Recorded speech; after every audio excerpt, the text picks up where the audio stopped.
Welcome to another episode of Talking College Football with JJ Kitchen. Of course, I'm your host, JJ Kitchen.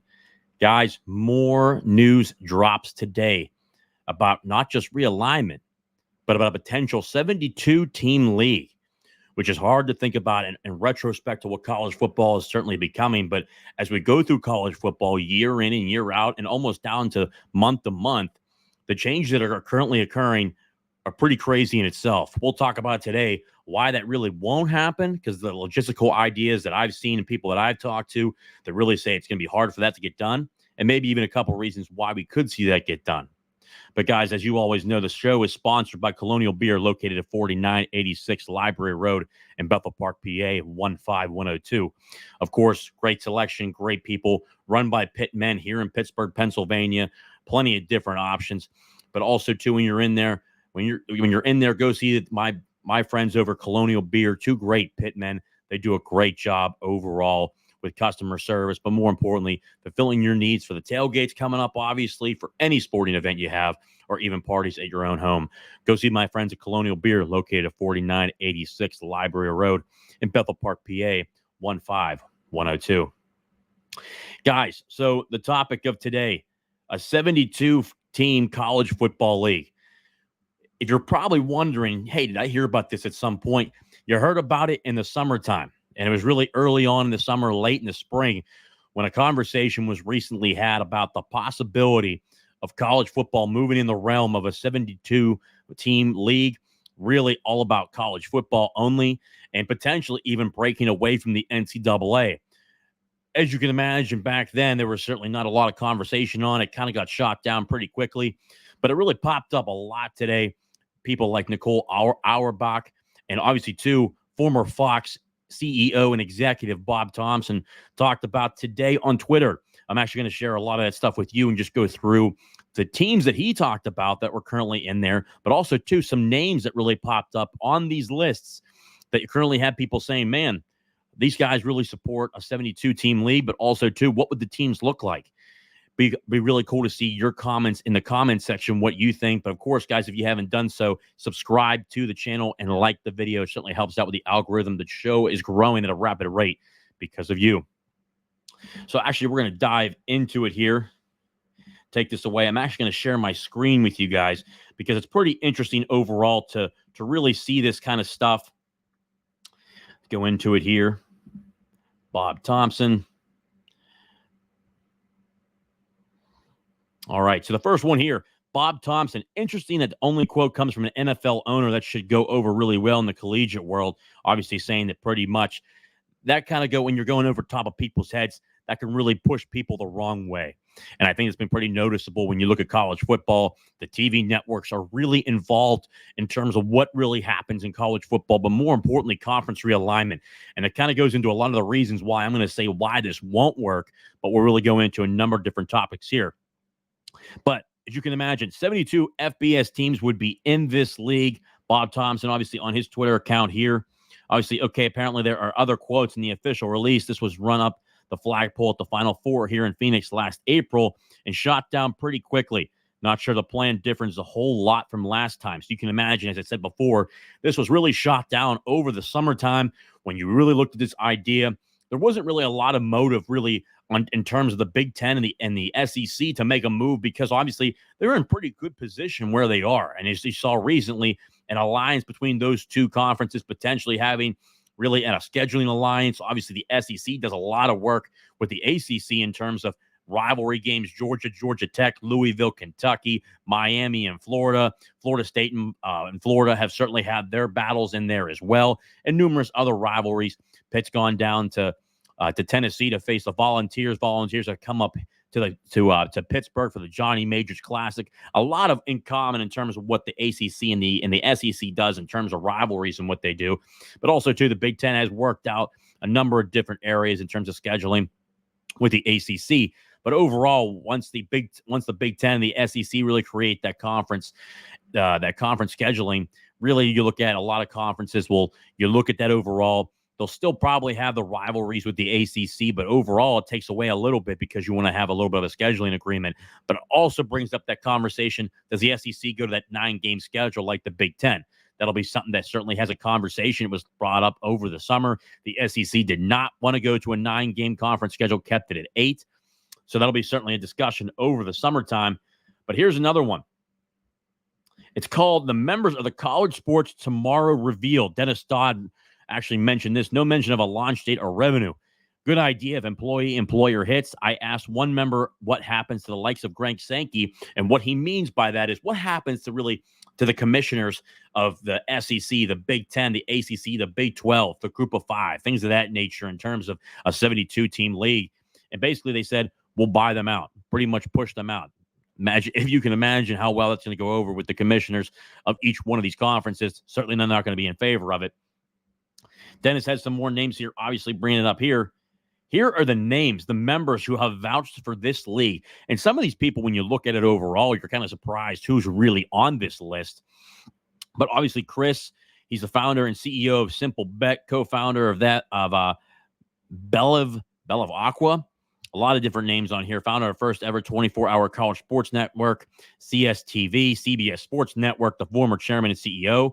You also got Bolt Ventures Blitzer Family Office, Grant Hill, board member. And obviously Grant Hill, if you don't know who that is, obviously a tremendous basketball player at Duke and obviously in the NBA. Member and Duke University, former member, NCAA Board of Governors, managing director, USA Basketball. As you can imagine, the long list there. D and Jimmy Haslam, University of Tennessee philanthropist, former vice chair, University of Tennessee Board of Trustees, owners of the Cleveland Browns and the Columbus Crew, co-owners of the Milwaukee Bucks, and the co-founders of the Haslam Sports Group. So a big member right there. Obviously, you have someone in the National Football League really backing this up, and obviously a University of Tennessee philanthropist that's really on board. Len Perna, Mark Lazary, and Mark Abbott. Mark Abbott, obviously the executive in residence, Georgetown University, former president and deputy commissioner and co-founder of the Major League Soccer. Obviously, some other names that are currently in here as well. You've got Gordon Gee, ambassador, president, and West Virginia University board member, Big 12 Conference, past president, Ohio State University, past president, Vanderbilt University, his resume. You also got Bubba Cunningham. Bubba Cunningham is the director of athletics currently at the University of North Carolina, a board member. Obviously, numerous other parts of the world that he's been a part of in terms of sports. Then you have Danny White, the director of athletics at the University of Tennessee. So a number of different Tennessee people on here from the SEC, which is pretty wild to look at. Kent, who's obviously the chancellor at Syracuse University. Kirby Hocutt, the director of athletics at Texas Tech University and a Big 12 representative. So you certainly have those on there as well. See if we can get back out of this here. And obviously, too, the last one here, which is pretty crazy. Maybe I'm missing something, but I don't see a compelling reason why the P2 would want to buy into this plan. From Lane's Wall Street Journal story, each school plays 13 regular season games. So here's some of the reasons why. And if you look at it overall, let's see if I can back this out a little bit. There we go.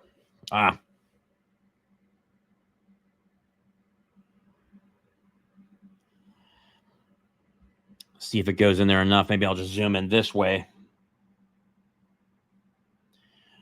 So here are the teams. If you see this is pretty wild to look at. Obviously, the majority, as you can imagine, obviously Power 4 teams. But in the East Division, Boston College, Maryland, Navy, Notre Dame, Virginia, and Virginia Tech. In the Mid-East, you had Cincinnati, Penn State, Pittsburgh, Rutgers, Syracuse, and West Virginia. And the Great Lakes, you had Illinois, Indiana, Michigan, Michigan State, Northwestern, and Purdue. In the Midwest, Iowa, Iowa State, Minnesota, Nebraska, Ohio State, and Wisconsin. In the Carolinas, Clemson, Duke, North Carolina State, North Carolina, South Carolina, and Wake Forest.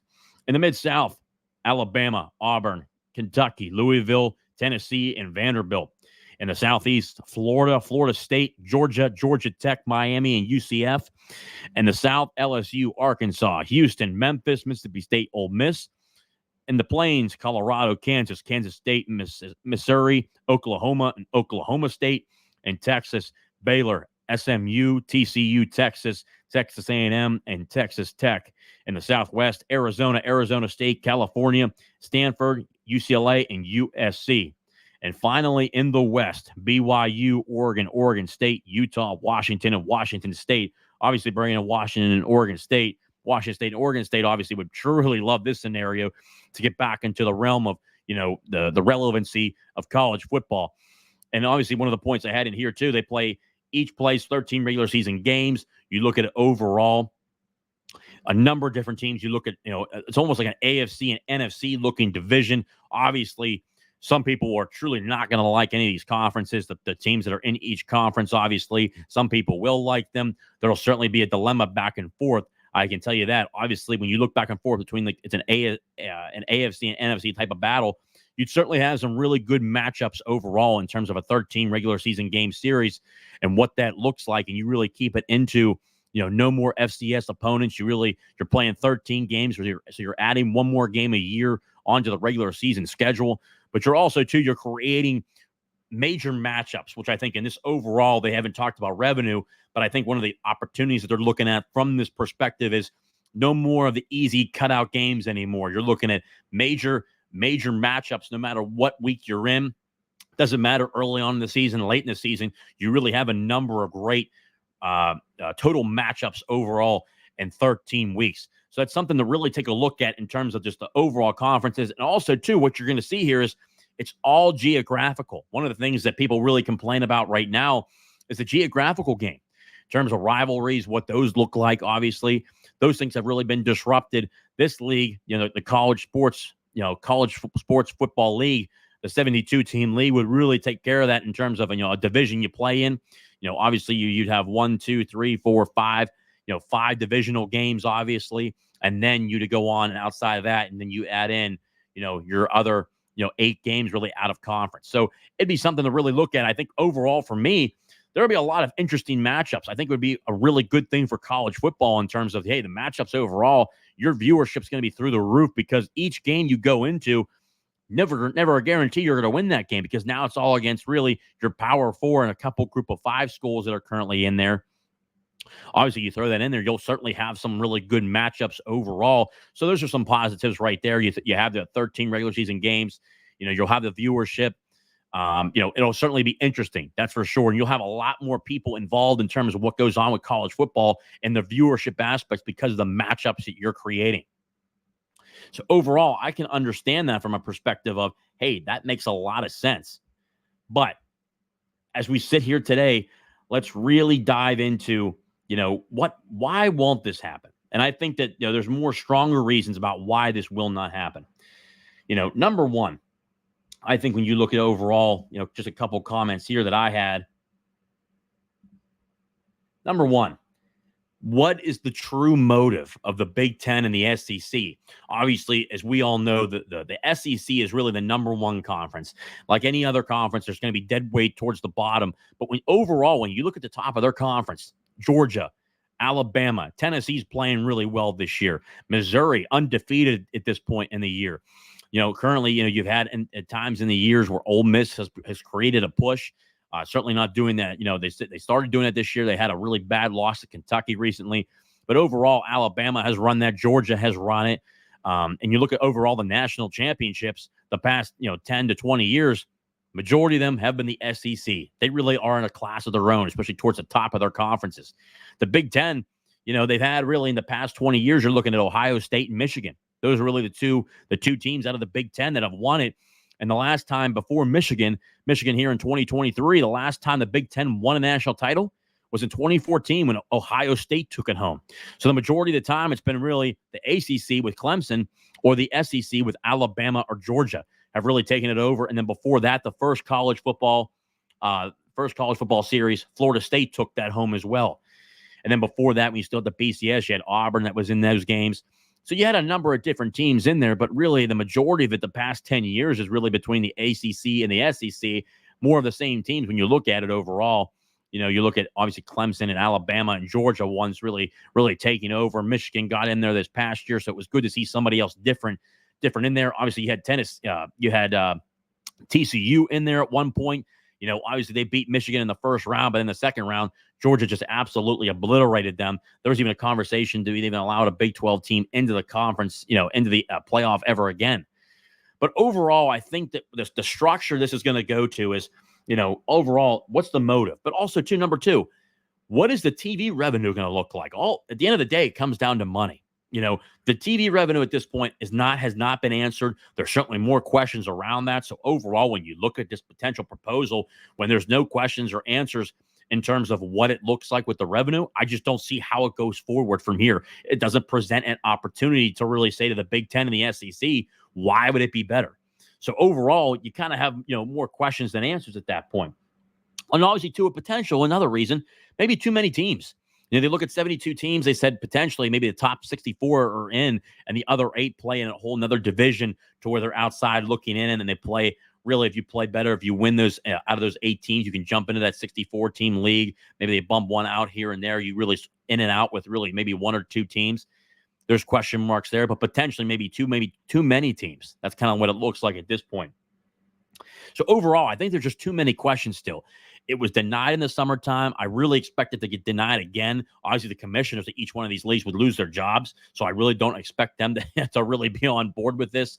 But overall, the things come down to, in college football, comes down to money. And there's too many questions right now in terms of money.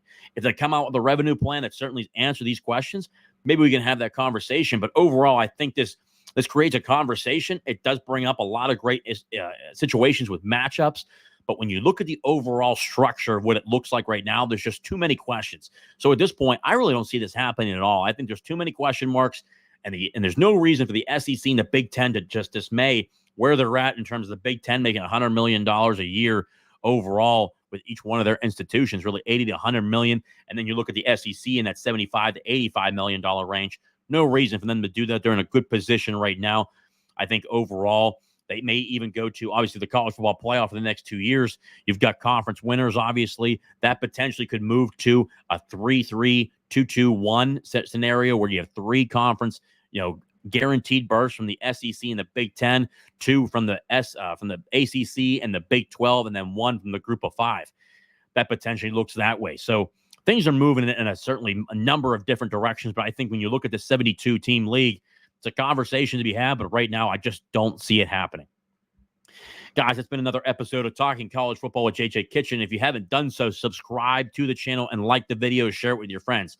But more importantly, in the comment section, is this something you would want to see? A 72-team league with multiple different ranges of football teams, really nobody really left out when you look at it overall. Would you like this? Why would you like it? If you don't like this, why wouldn't you like this? Obviously, people are going to have a little bit of back and forth. I would like to see the comments in the comment section to see, really see what you guys think, but more importantly, just create a conversation, because that's what we like to have here on the channel. Guys, as always and forever, I truly appreciate all the support. The channel continues to grow because of each and every one of you, as you can see. But more importantly, as always and forever, hail to Pitt. But more importantly, hail to college football. I'll see you guys next time.